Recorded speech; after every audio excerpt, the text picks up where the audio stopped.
সালাম আলাইকুম রহমতুল্লাহ।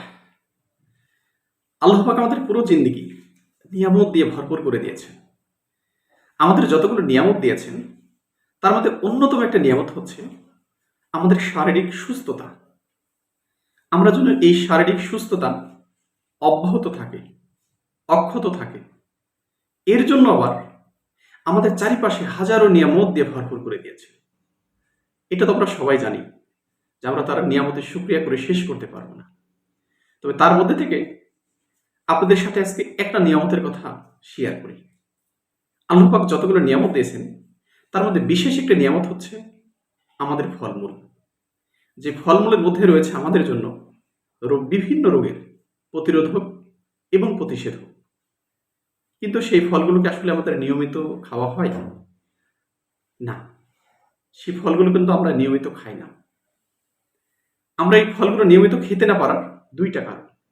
এক, আমরা ফলমূল বলতে যেগুলোকে বুঝি তার সবগুলোই বাইরের, বিদেশি। যেমন মনে করেন আঙ্গুর, আপেল, কমলা, বেদানা, সবগুলো বিদেশি ফল। অপরপক্ষে এগুলোর প্রাইসটা, এগুলোর দাম তুলনামূলকভাবে একটু বেশি, যার কারণে এটা অনেকেরই সাধ্যের বাইরে চলে যায়। স্বাদ থাকলেও সাধ্য থাকে না, ইচ্ছা করলেও এটা করা যায় না।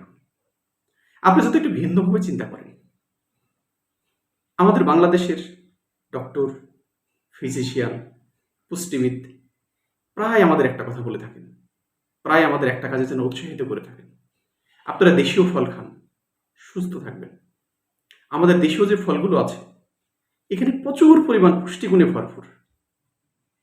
সত্য কথা একটু জেনে রাখেন, আমরা যে ভূমিতে জন্মগ্রহণ করেছি এবং আমাদের দেহে যে রোগবালাগুলো কাজ করে তার প্রতিষেধক কিন্তু আমাদের চারিপাশে ওই ফলমূলগুলোর মধ্যে আছে। একবার চিন্তা করে দেখেন তো, আমাদের দেশীয় ফলের মধ্যে কি কি আছে? কলা আছে, পেঁপে আছে, আতা আছে, লটকন আছে, শরীফা আছে, জাম্বুরা আছে। বাহারি ফলমূল কিন্তু আমাদেরই আছে। কেন আমরা মিছে মিছে শুধু বিদেশি ফলের পিছনে ছুটেছি বলেন তো? সত্যি, আমরা যদি আমাদের দেশীয় ফলগুলো খাওয়ার একটা অভ্যাস তৈরি করতে পারতাম, আমরা কিন্তু প্রাকৃতিকভাবে সুস্থ থাকতাম। তাই আসেন আমরা আমাদের দেশীয় ফল খাই, আমাদের অর্থ সেভ করি, আমরা সুস্থ থাকি। সালাম আলাইকুম রহমতুল্লাহ।